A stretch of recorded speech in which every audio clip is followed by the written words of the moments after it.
Trump को Iran और Israel दोनों ने जबरदस्त टेंशन दे दी है। इजराइल ने तेहरान पर हमलों की धमकी दी है तो ईरान ने यूरेनियम ग्रेड हथियारों को गुप्त अड्डों पर शिफ्ट कर दिया है। जिनेवा में ट्रंप ईरान से युद्ध समझौते को लेकर जितने खुश थे उतने ही झटके लगने लगे हैं। इजराइल ने साफ कर दिया है कि ट्रंप की डील से उनके मकसद में कोई तब्दीली नहीं आने वाली। इजराइल ने ट्रंप के शांति के दावों के बावजूद लेबनान पर भीषण हमले जारी रखे हैं। नेतन्याहू ने ईरान को धमकी दी है कि जब तक वो इजराइल के पीएम हैं, ईरान को एटम बम नहीं बनाने देंगे, क्योंकि अगर वक्त रहते ईरान पर हमला नहीं होता तो वो एटम बम फोड़ने की तैयारी कर रहा था। नेतन्याहू की ये धमकी उनके ऑफिस के सोशल मीडिया पोस्ट पर आई। दूसरी तरफ ईरान ने भी इजराइल को धमकी दी है कि ट्रंप से चाहे जो भी डील हो, अपना यूरेनियम उन्हें नहीं सौंपने वाले।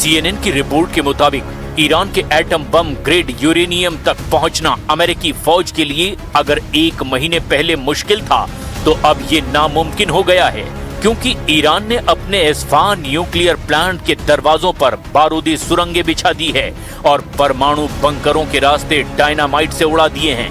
इसीलिए ईरान से यूरेनियम निकालने का मिशन अब बहुत खतरनाक और जोखिम भरा हो चुका है। ईरान ने बम बनाने लायक यूरेनियम के अपने भंडार को सील करने का काम बहुत तेजी से किया है। रिवोल्यूशनरी लड़ाके जानबूझकर उन सुरंगों को ढहा रहे हैं जहां यूरेनियम रखा हुआ है और एंट्री पॉइंट पर बारूदी सुरंगें बिछा रहे हैं।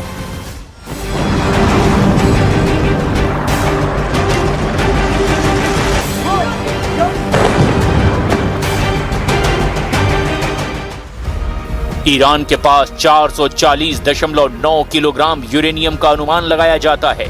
इजराइल ने ट्रंप से कई बार ये अपील की है कि ये ईरान का यूरेनियम मिलिट्री एक्शन करके हासिल कर लेना चाहिए, लेकिन अब ईरान ने यूरेनियम साइट को ऐसी बारूदी बेसात बना दिया है जो वहां जाएगा सलामत नहीं लौट पाएगा।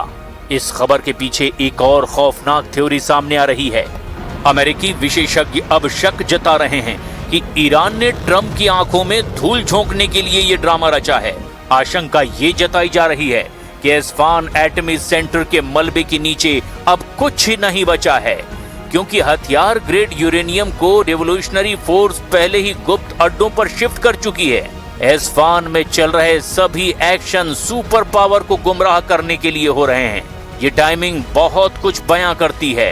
एक तरफ ईरान अमेरिका के साथ समझौते की मेज पर है जहां उसे अपना यूरेनियम ट्रंप को सौंपना होगा, वहीं दूसरी तरफ ईरान ने इस्फहान के सारे गेट बंद कर दिए हैं ताकि ये कहा जा सके कि वो चाहकर भी यूरेनियम बाहर नहीं निकाल सकता, क्योंकि सभी रास्ते बंद हैं।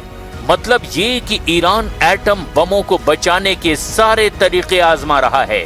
तो वहीं इजराइल के लिए सबसे बड़ा थ्रेट बन करके अब तुर्की वॉर जोन में ललकारने लगा है।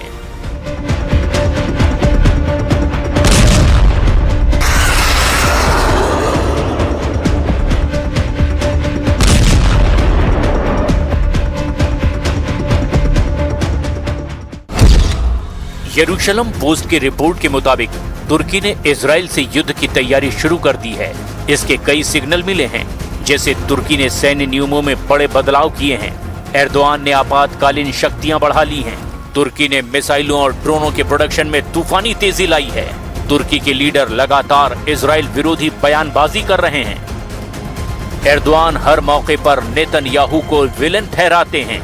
स्वयंभू खलीफा एर्दोआन को इजराइल से कई हिसाब चुकाने हैं, क्योंकि उन्हें डर है कि इजराइल आज नहीं तो कल उन्हें टारगेट पर जरूर ले सकता है।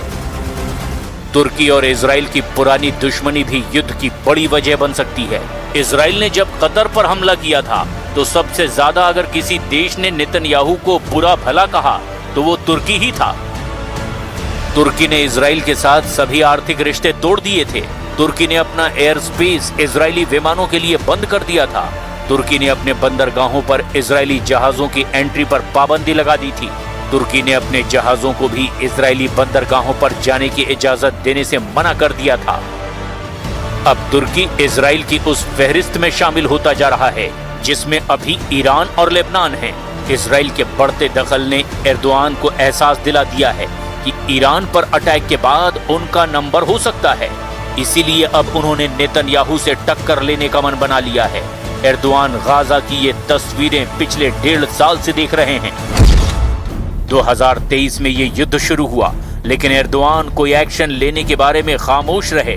इसके बाद 2024 भी गुजर गया, उन्होंने कुछ नहीं किया। लेकिन अब 2026 आ गया है तो एर्दोआन को एहसास हुआ है कि पानी तो नाक के ऊपर से गुजर गया है और अब तुर्की की अपनी बिसात खतरे में है। अब गाजा, यमन, सीरिया और ईरान के बाद इजराइल से अफ्रीका में युद्ध का खतरा आ गया है।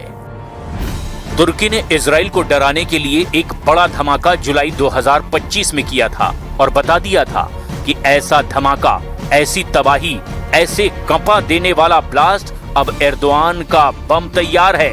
ये तुर्की का वो बम है जिसका धमाका दुनिया को तब दिखाया गया जब एर्दोआन इजराइल को चेतावनी दे रहे हैं। इस बम को जमीन पर एक रेल पर टेस्ट किया गया। अब देखिए तुर्की के बम ने कंक्रीट के टारगेट को किस तरह से तबाह किया है। तुर्की का ये super bunker buster bomb 7 metre के कंक्रीट को भेद कर आगे बढ़ता है और फिर धमाका करता है।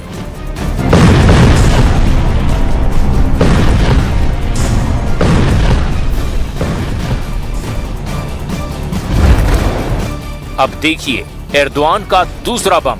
इस बम को तुर्की की एयरफोर्स कैसे इस्तेमाल करेगी, इसकी तस्वीरें भी जारी की गई है। तुर्की ने इस बम को अपने F-16 जेट पर लगाया है और जमीन पर इसके टेस्ट भी किए गए। जब टरमैक पर खड़े एक F-16 से इस बम को रिलीज करने की प्रैक्टिस की गई। तुर्की ने 2 बम तैयार किए हैं। एक का नाम है हयालत, तुर्की की भाषा में इसे भूत कहा जाता है। दूसरे बम का नाम है गजब यानी गुस्सा। एर्दोआन पूरी दुनिया को तुर्की का बनाया गया भूत बम भी दिखा रहे हैं और गजब यानी गुस्सा भी दिखा रहे हैं। ये दोनों कन्वेंशनल यानी गैर परमाणु बम हैं। ये दोनों बंकर बस्टर बम हैं और दोनों ही करीब 1000 किलो वजन के हैं। ये दोनों ही बम बहुत ज्यादा खतरनाक हैं। दोनों ही F-16 जैसे विमान से लॉन्च किए जा सकते हैं। गजब बम जिसके तुर्किश भाषा में मायने होते हैं गुस्सा। क्या ये एर्दोआन का गुस्सा है जो इजराइल पर फूटेगा?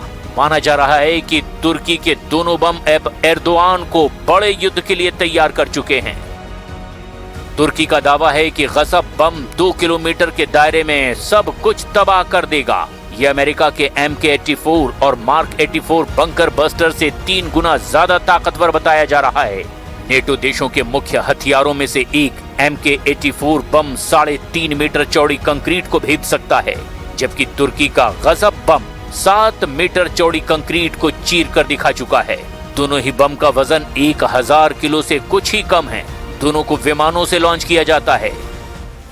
धमाके के दौरान गजब बम से करीब 10,000 बॉम्बलेट्स यानी विशेष घातक कण चारों तरफ फैल जाते हैं। ये कण 10 अलग अलग तरह के घातक टुकड़ों में बदलकर भयानक तबाही फैलाते हैं। गजब बम को सिर्फ एक हथियार नहीं बल्कि तुर्की की डिफेंस इंडस्ट्री में एक क्रांति कहा जा रहा है और इससे एर्दोआन का जोश बहुत ज्यादा बढ़ा हुआ है। जून 2025 में तुर्की के राष्ट्रपति रचिप तैयब एर्दोआन ने कहा था कि वो तुर्की की सेना को इतनी ताकतवर बना देंगे कि कोई देश उस पर हमले की हिम्मत ना करे। सवाल ये है कि क्या एर्दोआन का ये मैसेज इजराइल के लिए माना जाए, क्योंकि तुर्की अब ऐसे बम और मिसाइल तैयार कर रहा है जिसके दायरे में इजराइल आराम से होगा।